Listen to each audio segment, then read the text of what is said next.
ಓಂ ಶ್ರೀ ಗುರು ಬಸವಲಿಂಗಾಯ ನಮಃ ಎಂಬ ಮಂತ್ರವನ್ನು ಪಠಿಸುತ್ತಾ ನಾವು ಇಂದು ತೇರದಾಳದ ಶ್ರೀ ಅಲ್ಲಮ ಪ್ರಭು ದೇವರ ದರ್ಶನವನ್ನು ಮಾಡಿಕೊಂಡು ಎಲ್ಲ ಲಿಂಗರ ಜೋಳಿಗೆ ಹೊಟ್ಟೆ ತುಂಬ ಹೋಳಿಗೆ ಎಂಬ ಜನಪ್ರಿಯ ನಾಣ್ಣುಡಿಯಂತೆ ಮುಗುಳುಕೋಡದ ಶ್ರೀ ಯಲ್ಲಾಲಿಂಗೇಶ್ವರ ಮಠಕ್ಕೆ ಹೋಗುತ್ತಿದ್ದೇವೆ. ನೀವು ದಾರಿಯಲ್ಲಿ ಹೋಗುತ್ತಿರುವುದನ್ನು ನೋಡುತ್ತಿರಬಹುದು. ನಾವು ಬೈಕ್ ಮೇಲೆ ಹೋಗುತ್ತಿದ್ದೇವೆ. ಈ ಮಠವು ಉತ್ತರ ಕರ್ನಾಟಕದಲ್ಲಿ ತನ್ನದೇ ಆದ ಆಧ್ಯಾತ್ಮಿಕ ಜಾಗೃತಿ ಮತ್ತು ಸಾಮಾಜಿಕ ಕಲ್ಯಾಣದ ಭವ್ಯ ಪರಂಪರೆಯನ್ನು ಹೊಂದಿದೆ. ಪರಮವೈರಾಗಿ ಗಣವೈರಾಗಿ ಅಲ್ಲಮ ಪ್ರಭು ದೇವರಂತೆ ಬದುಕಿದ ಯೋಗಿ ಸಿದ್ಧಿ ಪುರುಷ ಶ್ರೀ ಸದ್ಗುರು ಯಲ್ಲಾಲಿಂಗ ಪ್ರಭು ಮಹಾರಾಜರು ಮುಗುಳುಕೋಡ ಗ್ರಾಮದ ಸ್ಮಶಾನ ಭೂಮಿಯನ್ನು ಮುಕ್ತಿ ಮಂದಿರವಾಗಿಸಿದ ಯೋಗಿ. ಈ ಯಲ್ಲಾಲಿಂಗ ಶ್ರೀಗಳು ಅಪ್ಪಾಜಿಗಳು ಆಗಿರುತ್ತಾರೆ. ಇವರು ವಿಜಯಪುರದ ಇಂಡಿ ತಾಲೂಕಿನ ಮಿರಗಿ ಎಂಬ ಸಣ್ಣ ಗ್ರಾಮದಲ್ಲಿ ಶಿವಪ್ಪ ಮತ್ತು ಕಾಶಿಬಾಯಿ ಎಂಬ ಶರಣ ಪುಣ್ಯ ದಂಪತಿಗಳ ಸುಪುತ್ರರಾಗಿ ಜನಿಸಿದರು. ಈ ಮಠವು ಮಾನವ ಕುಲ ಒಂದೇ ಎಂಬ ಧ್ಯೇಯವಾಕ್ಯವನ್ನು ಹೊಂದಿದೆ.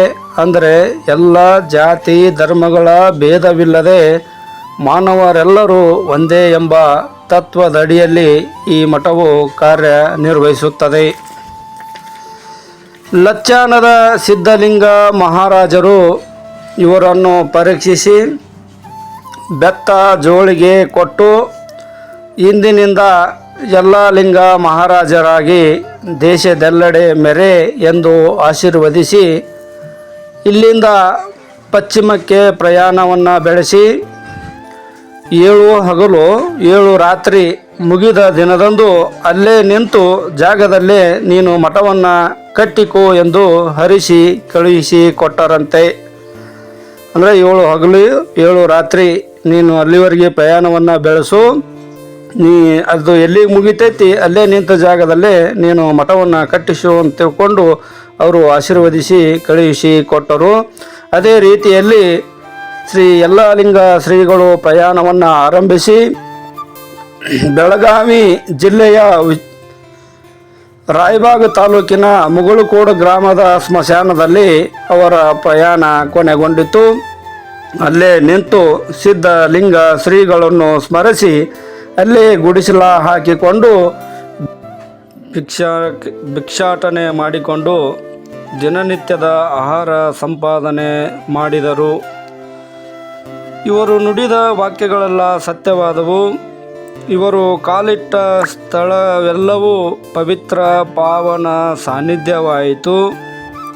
ಶ್ರೀ ಯಲ್ಲಾಲಿಂಗರ ಜೋಳಿಗೆ ಹೊಟ್ಟೆ ತುಂಬ ಹೋಳಿಗೆ ಎಂಬಂತೆ ಇಲ್ಲಿ ಮಳೆ ಬೆಳೆ ಎಲ್ಲವೂ ಸಂಪನ್ನವಾಗಿ ಬಂದಿದ್ದರಿಂದ ರೈತರು ದವಸ ಧಾನ್ಯಗಳನ್ನು ಶ್ರೀಮಠಕ್ಕೆ ಸಮರ್ಪಿಸಿದರು. ಇದರಿಂದ ಅಂದಿನಿಂದ ನಿತ್ಯವೂ ಇಲ್ಲಿ ಶಿವನ ಅಂಬಲಿ ಪ್ರಸಾದ ನಡೆಯುತ್ತದೆ. ಬಂದ ಎಲ್ಲ ಭಕ್ತರು ಹೊಟ್ಟೆ ತುಂಬ ಪ್ರಸಾದ ಮತ್ತು ಅಂಬಲಿಯನ್ನು ಸೇವಿಸುತ್ತಾರೆ. ಹಗಲು ರಾತ್ರಿ ಅನ್ನದೇ ಇಲ್ಲಿ ಅನ್ನ ಪ್ರಸಾದ ಯಾವಾಗಲೂ ನಡೆಯುತ್ತಿರುತ್ತದೆ. ನೀವು ಈ ವಿಡಿಯೋದಲ್ಲಿ ಈ ಅನ್ನ ಪ್ರಸಾದ ನಿಲಯವನ್ನು ನೋಡುತ್ತಿದ್ದೀರಿ ಮತ್ತು ಸ್ಟೆಪ್ಪುಗಳ ಮೇಲೆ ನೀವು ಶಟಸ್ಥಳಗಳನ್ನು ನೋಡುತ್ತಿದ್ದೀರಿ. ಆ ಶಟಸ್ಥಳಗಳು ಯಾವಪ್ಪ ಅಂತಂದ್ರೆ ಭಕ್ತಿ ಸ್ಥಳ, ಮಹೇಶ ಹಂತ, ಪ್ರಸಾದಿ ಹಂತ, ಪ್ರಾಣಲಿಂಗ ಹಂತ, ಶರಣಾಗತ ಹಂತ ಮತ್ತು ಐಕ್ಯ ಹಂತ ಅಂಥೇಳಿ 6 ಶಟಸ್ಥಳಗಳನ್ನು ಈ ಸ್ಟೆಪ್ಗಳಲ್ಲಿ ಅಂದರೆ ಪೆಂಟುಣಿಗೆ ಮೇಲೆ ಬರೆಯಲಾಗಿದೆ. ಅಂದರೆ ವೀರ ಶೈವ ಧರ್ಮದಲ್ಲಿ ಬರ್ತಕ್ಕಂಥವುಗಳು ಈ ಶಟಸ್ಥಳಗಳಾಗಿವೆ. ಶಿವನ ಆರಾಧನೆಯಲ್ಲಿ ಲಿಂಗ ಮತ್ತು ಅಂಗ ಅಂತ ತಿಳ್ಕೊಂಡು 2 ಭಾಗಗಳಿವೆ. ಅಂಗ ಅಥವಾ ಜೀವಾತ್ಮವು ಲಿಂಗೈಕ್ಯವಾಗುವುದೇ ಮೋಕ್ಷವಾಗಿದೆ. ಈ ಮೋಕ್ಷಕ್ಕೆ ಅಂಗವು ಲಿಂಗ ಪೂಜೆ ಮಾಡಬೇಕಾಗ್ತದೆ, ಅದು ಅತ್ಯಗತ್ಯವಾಗಿರುತ್ತದೆ. ಹೀಗೆ ಈ ಶಟಸ್ಥಲಗಳು ಈ ಒಂದು ಹಿಂದೂ ಧರ್ಮದ ವೀರಶೈವ ಲಿಂಗಾಯತದಲ್ಲಿ ಬರ್ತಕ್ಕಂಥ ಒಂದು ಸಾಧನ ಮಾರ್ಗ ಇದಾಗಿದೆ ಅಂತ ತಿಳ್ಕೊಂಡು ಹೇಳಬಹುದಾಗಿದೆ. ಈ ಮಠವು ತನ್ನದೇ ಆದ ಸಾಮಾಜಿಕ, ಶೈಕ್ಷಣಿಕ, ಆಧ್ಯಾತ್ಮಿಕ, ಸಾಮಾಜಿಕ ಸೇವೆಗಳನ್ನು ಸಲ್ಲಿಸುತ್ತಾ ಬಂದಿರುತ್ತದೆ. ರೈತರನ್ನು ಪ್ರೋತ್ಸಾಹಿಸಲು ನೇಗಿಲ ಯೋಗಿ ಎಂಬ ಪ್ರಶಸ್ತಿಯನ್ನು ನೀಡುವುದು ಮತ್ತು ಮಠದ ವಿಶಾಲವಾದ ಈ ಒಂದು ಆವರಣದಲ್ಲಿ ಬೃಹತ್ ಗೋಶಾಲೆಯನ್ನು ನಡೆಸಲಾಗುತ್ತದೆ. ಸದ್ಗುರು ಶ್ರೀ ಯಲ್ಲಾಲಿಂಗ ಪೂಜ್ಯ ಶ್ರೀಗಳು ಮುಗುಳುಕೋಡ ಸಂಪ್ರದಾಯವನ್ನು ಕರ್ನಾಟಕ ರಾಜ್ಯದ ಬೆಳಗಾವಿ ಜಿಲ್ಲೆಯ ರಾಯಬಾಗ ತಾಲೂಕಿನ ಮುಗಳಕೋಡದಲ್ಲಿ ಪ್ರಾರಂಭಿಸಿದರು. ಹೀಗೆ ಪ್ರಾರಂಭಿಸಿದಂಥ ಈ ಸಂಪ್ರದಾಯವನ್ನು ಶ್ರೀ ಷಡಕ್ಷರಿ ಶಿವಯೋಗಿ ಸಿದ್ದರಾಮೇಶ್ವರ ಶ್ರೀಗಳು ಈ ಮಠದ ಪರಂಪರೆಯನ್ನು ಮುಂದುವರಿಸಿಕೊಂಡು ಬಂದರು. ಇವರು ಭಾರತದ ತುಂಬೆಲ್ಲ ಅಂದರೆ ಕರ್ನಾಟಕ, ಮಹಾರಾಷ್ಟ್ರ, ಗೋವಾ, ಆಂಧ್ರ ಪ್ರದೇಶ ಹೀಗೆ ಸುಮಾರು 365 ಶಾಖಾ ಮಠಗಳನ್ನು ಸ್ಥಾಪಿಸಿದರು. ಪ್ರಸ್ತುತ 3ನೇ ಪೀಠಾಧಿಪತಿ ಈ ಮಠದ ನೇತೃತ್ವವನ್ನು ಶ್ರೀ ಶ್ರೀ ಪೂಜ್ಯ ಮುರುಘರಾಜೇಂದ್ರ ಅಪ್ಪಾಜಿಯವರು ವಹಿಸಿಕೊಂಡಿರುತ್ತಾರೆ. ಶ್ರೀ ಸದ್ಗುರು ಯಲ್ಲಾಲಿಂಗ ಮಹಾರಾಜರು ಉತ್ತರ ಕರ್ನಾಟಕದ ಪ್ರಸಿದ್ಧ ಸಾಧು ಸಂತರಾಗಿದ್ದರು.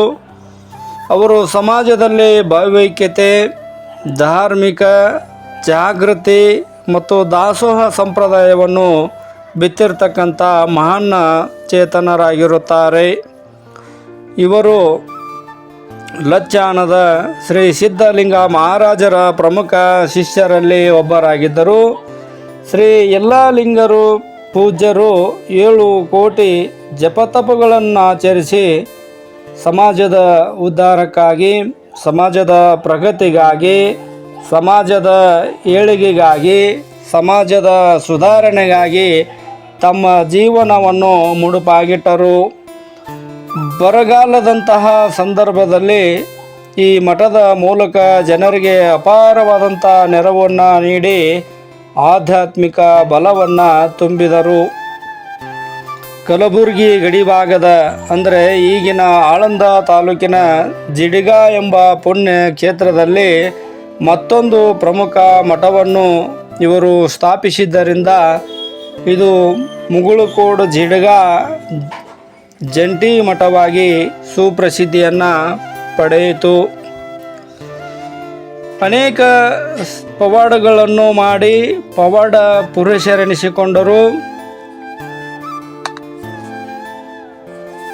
ಶ್ರೀಗಳು ಶತಮಾನಕ್ಕೂ ಹೆಚ್ಚು ಕಾಲ ಬದುಕಿ ಬಾಳಿ ಭಕ್ತರ ಸೇವೆಗೈದು ದೇಹವು ದಣಿಯಿತು. ಹೀಗಾಗಿ ದೇಹವು ವಿಶ್ರಾಂತಿಯನ್ನು ಬಯಸಿತು.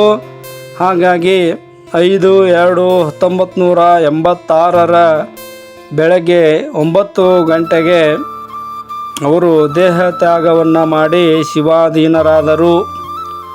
ಅಸಂಖ್ಯಾತ ಭಕ್ತರ ಹೃದಯದಲ್ಲಿ ಅಚ್ಚಳಿಯದೇ ಉಳಿದರು.